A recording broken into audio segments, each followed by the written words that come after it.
You want to make something today? Yeah, me too. Hello, and welcome to yet another edition of Sun Dragon Tips and Tricks. I'm Rebecca. I am the owner of Sun Dragon Art and Fiber in downtown Brevard. Hopefully that showed you a little of these snazzy t-shirts that we can order through Big Frog for you. And today we mentioned on the sideshow, the Sun Dragon sideshow, Liz and I, we mentioned about joining to work in the round, thinking about some things that beginners can do, things that aren't quite as advanced as the fun things I really want to tackle right now, which I firmly believe, if you know how to knit and purl, you can do 90% of what's out there. It might take a little more time, but you can do things, even if you think you're a beginner, you can take on challenges and you might surprise yourself. However, I like to meet people at their comfort level. And so if your comfort level is, I know how to knit and purl, but I haven't tried knitting in the round before. So instead of knitting flat, where you knit across and you turn around and you knit across and you turn it around, if you want to do something like this, knitting in the round is pretty cool because you can get all of your knit stitches, the front sides on one side and all your purls on the back with just knitting because you're going in a circle. You don't have to use purl stitches if you don't want. You can make sweaters in the round. This is a sweater that I am making that started in a big circle, and even the sleeves, you go back and do them in a circle. You can do cute little cowls. I don't even remember what this is called. Made it years and years and years ago, but I made it in a circle. I made it by knitting in a circle, cast on, knit in a circle, bind off. You can do hats. This one was fun because you join the round, you knit in a circle, and you cast off the top. I think I might have done some Kitchener stitch for the top on this. That's another video I've already made. No decreases, no double point needles, nothing. Just one 16-inch circular needle go in the round. So knitting in the round can be fun. However, there's often the instructions of join to knit in the round, being careful not to twist your stitches. Because what can happen, and I'll show this to you up close later, is you can end up with something like that. Where no matter how many times you try to untwist this, you will just keep going in a circle and it will keep twisting. And that doesn't work for stuff like hats. There's no salvaging that. I'm going to go over how to join to knit in the round and hopefully avoid that. And what to do if you notice one row in that it's happened. So let's get to it. So let's go over some basics of joining to knit in the round. When your instructions on your pattern say join to knit in the round, they are often followed up with instructions similar to being careful not to twist your stitches. So what does that mean? That means that the stitches will be looped around your cable and it will never lie flat in a circle the way you want it to. So the basics of knitting, there's knitting flat, where most people start their knitting, where you knit across the row and then you turn it around, you switch hands so that your full needle is in your left hand and your empty needle's in your right, and you knit back across them again, and then you switch hands, and so your full needle's in your left and your empty needle's in your right, and you knit back across them again. It's a great way to start knitting. That's called knitting flat. Your instructions when you're done with the row is to turn and knit back across the stitches. When you turn, it feels like you're not going in a new direction, but you are. You've turned it around and you're going back on it, and then you turn it and you go back on it, and you keep repeating that. Now that can be done even on circular needles. Just when you get to the end of the row, you switch hands. Knitting in the round, as they call it, you never switch hands. You always have the same needles in each hand, and you keep going. You keep doing what I call knitting forward.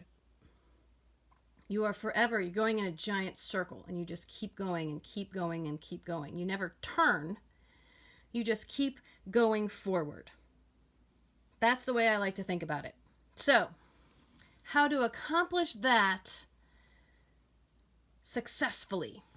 After you cast on, so you cast on all these stitches and they're all sitting on your circular needle. What the phrases I like to use, I say you should be knitting into the butt end of your stitches. This is where your cast on began. Where it began. You cast on all these stitches and you're at the end, and you need to join that to the beginning. So you want to knit into the beginning of your cast on, or what I call the butt end. Where your yarn is the top, and you want to knit into the bottom is another way to think about it. Different language works for different people. To make sure that this will work, this is where the being careful not to twist your stitches. You need to check to make sure your stitches do not wind around the cable. It'll look funny. There's ways you can recognize it. I will say you can fix it one row in. Try not to get it twisted at all, but if you notice one row in, you can fix it. I'll show you that later in the video. And here is my general reminder. Once you get going, when you're knitting in the round, your working yarn, the yarn that's attached to the ball of yarn, what's attached to your needle, attached to the ball, will always come off your right needle. Doesn't matter which hand you hold your yarn in. English style knitter, hold your yarn in your right hand. Continental style knitter, hold your yarn in your left hand. Even Portuguese knitting, other styles of knitting, the yarn should always be attached. It should always come off of your right needle. Okay, so let's look at a couple of pictures that I have drawn. I have nope and yup. So let's look at why this is a nope. It's a nope for a couple of different reasons. There's two things going on in here. It's laid out. I like to lay it out as a horseshoe on the table in front of me to really examine what's going on after I finish my cast on, before I pick it up to knit. So let's say we want to demonstrate what's going on here. Here are the stitches sitting on the needle. And I can see them, but at a certain point I don't see them. My cast on, when you have your cast on, you have the stitches that are sitting on your needle. And you have usually kind of a thicker part hanging off of the needle. So stitches on the needle and a thicker part hanging off the needle. And it's not working right when this thicker part somehow, if it obscures your vision of those loops, of those bumps that should be sitting on the needle, the stitches you will actually work, it is twisted around your needle, around your cable. See there, the cable is with the stitches, and then this comes over, and then the cable reemerges. That is twisted. So right here in this section, your cast on is twisted around the cable. That needs to be fixed. If you join to start going in a circle, that will always be there. That's not good unless it's intentional. Most of the time it's not. So that's one reason that this is a big nope for me. I wouldn't keep going at this point. The other reason is the way this is situated. If this is my right needle and this my left needle, if I pick this up to knit, I would be, the working yarn is over here on the left. Let's find another color for it. The working yarn is over here on the left. If I picked this up and started knitting, I'd be knitting back on myself. I would not be going in a circle. It would not be connected right here. Nothing is bridging this gap. So not only is the cast on twisted, the working yarn is on the wrong side. It's attached to the wrong needle. Again, if I just started knitting here, pick it up, start going, it wouldn't be connected.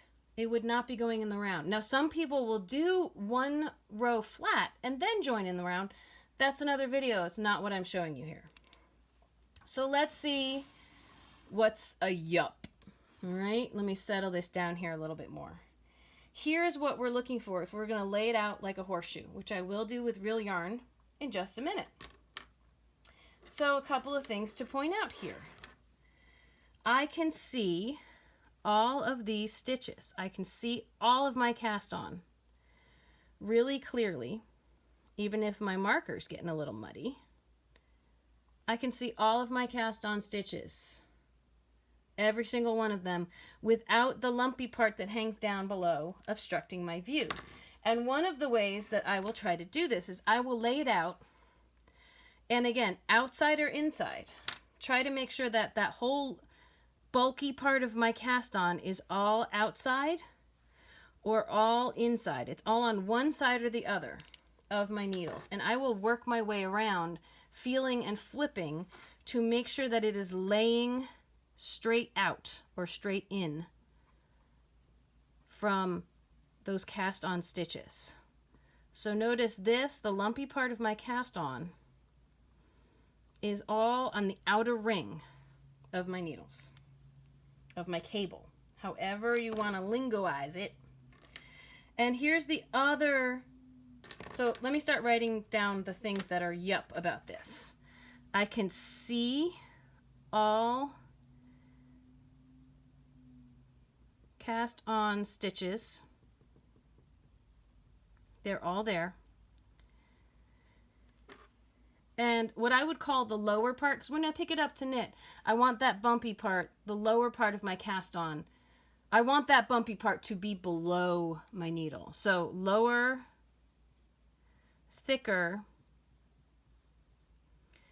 part of cast on is all either outside or inside, all on one side of the needles.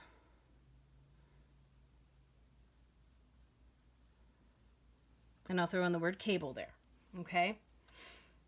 And apologies if it's hard to read the red, but that is my color I've chosen for the important stuff. So I can see all my cast on stitches. They are not obstructed by that lower part of the cast on.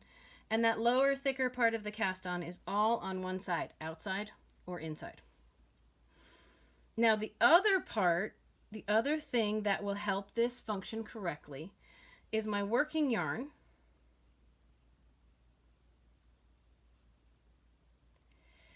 is on the right.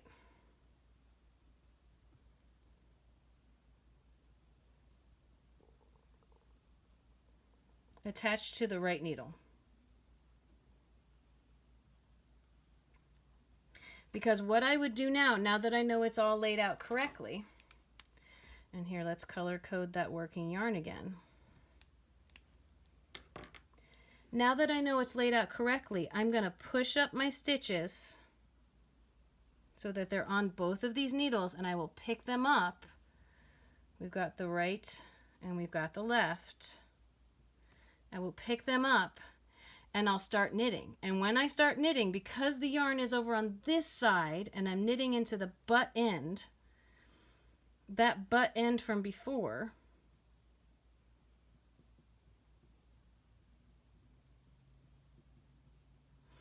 I will bridge the gap and I will start going in a circle. And I will keep moving stitches up on the left side and moving them down on the right side as I go.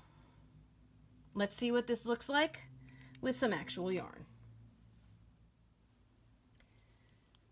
So this piece I'm knitting in a circle, get my tail out of the way, and I've just finished about 5 rows of either knit or purl here. And as I'm about to start my 6th row, I'm noticing this looks funny. So, of course, I push it down. I could push it down and keep going, but look what happens. You get my needles out here a little bit. I'm going to have to keep flipping it and keep flipping it as I go and keep flipping it. And I'm back to where my needles are and I'm stuck.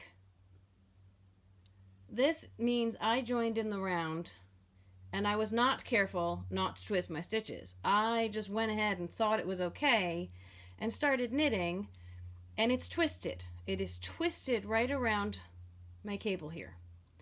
And if I tried to fix it, if I said, okay, let me get that between the needle, maybe I can do this. Right now, if I look at it, because what I just did, I mean, the yarn's in a funny place. I can fix that later. The stitches are all along the top, but look what's happening right here. And this is 5 rows in. If I keep knitting, yes, I've taken the twist out, but if I keep knitting here, I'm going to have this weird lumpy, bumpy thing. Call it a design element, keep going, awesome. If I didn't notice this until 20 rows in, say I was making a hat, that's no longer a design element unless you want your whole entire part of your hat to be squished up. So if I'm making a cowl, as I tink this back out and try to fix where I was, if I'm making a cowl, I could have an intriguing twist in my cowl here. But if I'm making a hat, I can never bring the top together without having a weirdness there. It becomes something different. So we need to address that and try to catch that when we're first joining in the round down on the cast on row, or maybe once you've finished one row. So let me show you how I try to ensure that I'm not twisting my cast on row before I start going. Okay, so I've recast on my 60 stitches here, so I can show you how to join this without having issues. And that's my cat trying to, yeah, hello cat. How are we doing? He's going to make an appearance in today's video. I'm going to have to kick him off or try to keep him out of the frame. Oh boy. So anyway, I've recast on these 60 stitches, and I can already point out over here where there is a wraparound that I want to prevent. So here's how I do this. And I went over some of this in the beginning, I bet, with my pictures and stuff. So can't remember at this point. It's been a long day already. So first of all, to join to work in the round, usually when you're knitting, you'll pick up and you'll go back on your stitches to knit flat. That's not going to work to join the round. We need to knit into what I like to call the butt end of the cast on, where you started. So what I will do is I will lay it out in a horseshoe with the butt end over here on the left, and where I started casting on, or when I ended my cast on, I should say, over here on the right.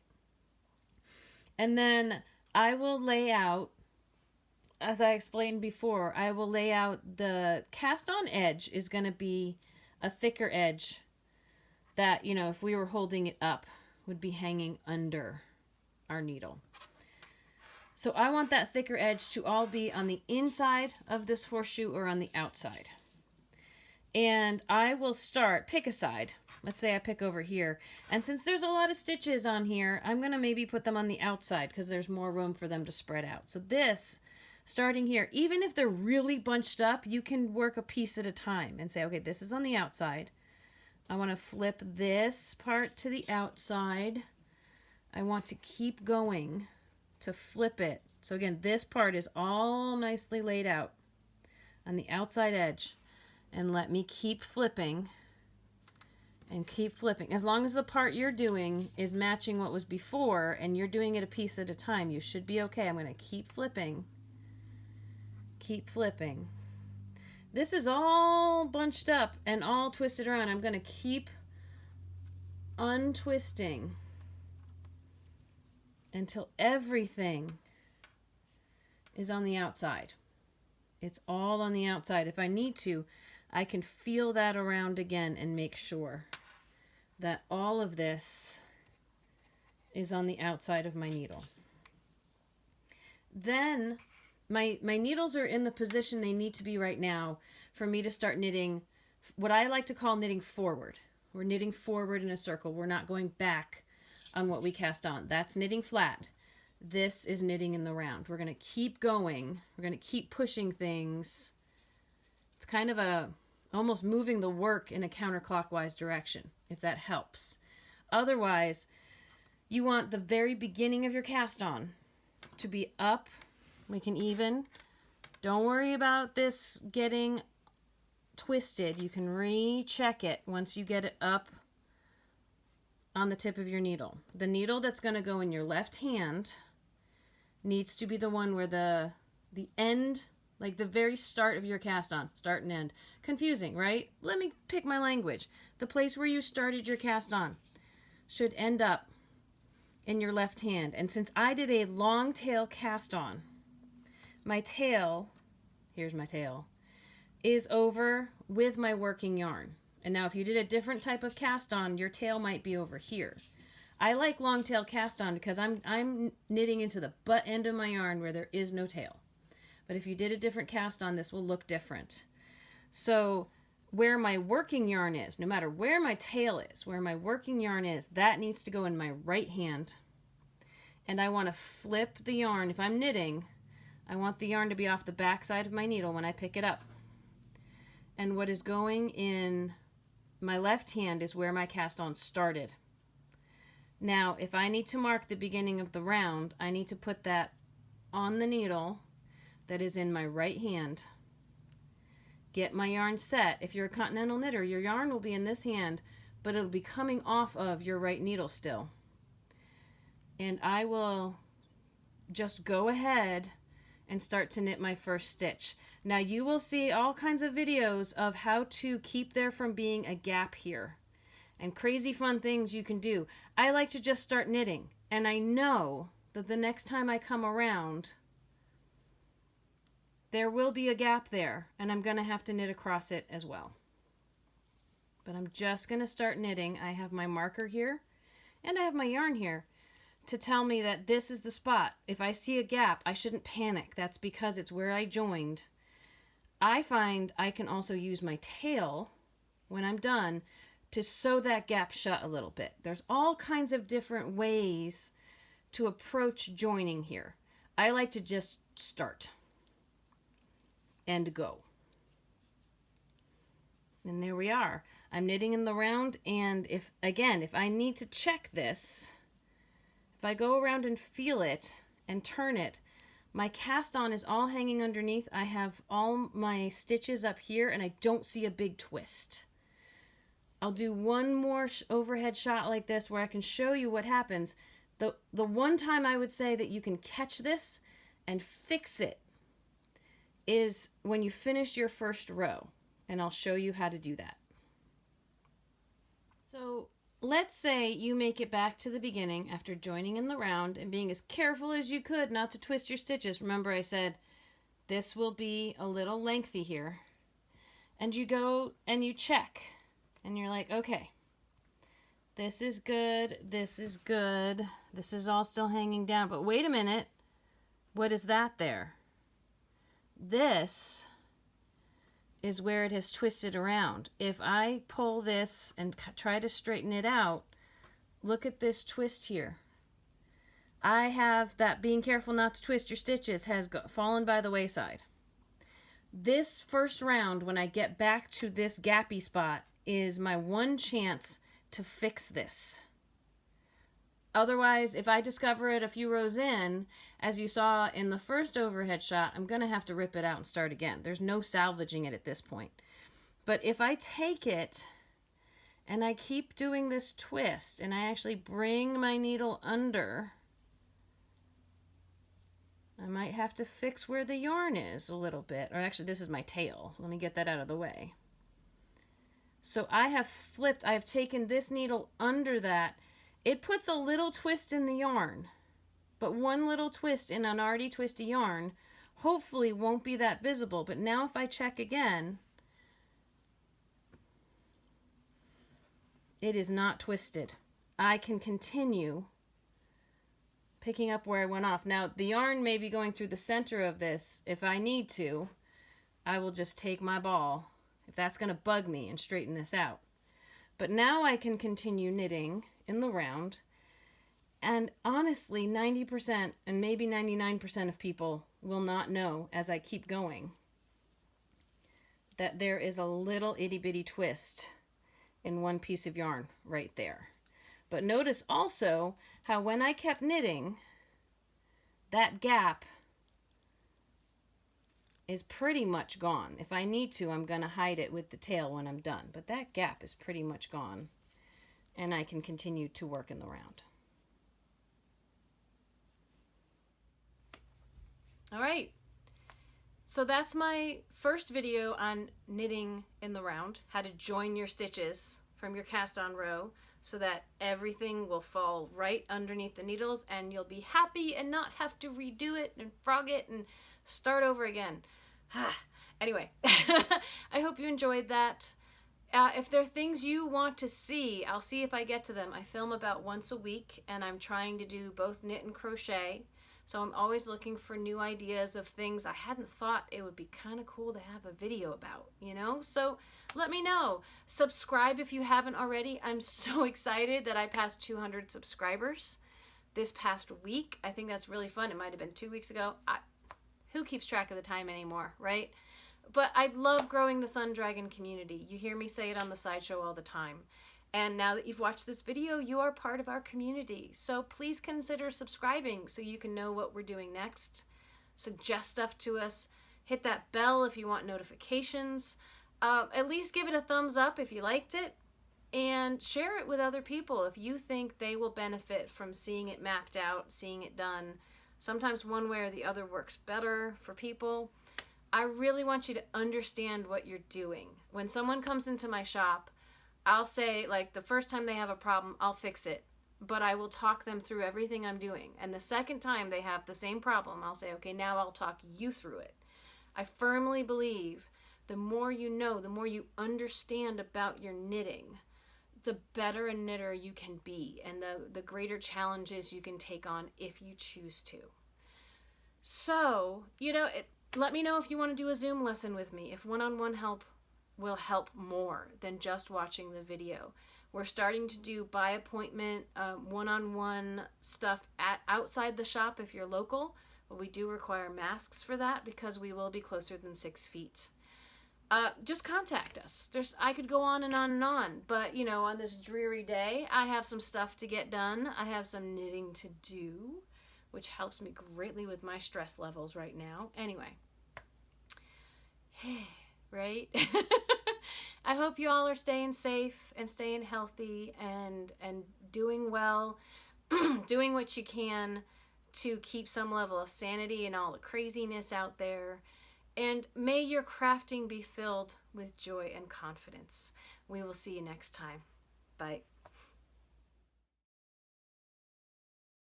Hi, baby. Thank you for staying mostly out of the way during filming today, huh? Yes. Now the biggest question is, where am I going to put my computer to edit and to have lunch? Because this is usually where it is. Oh, thank you, honey.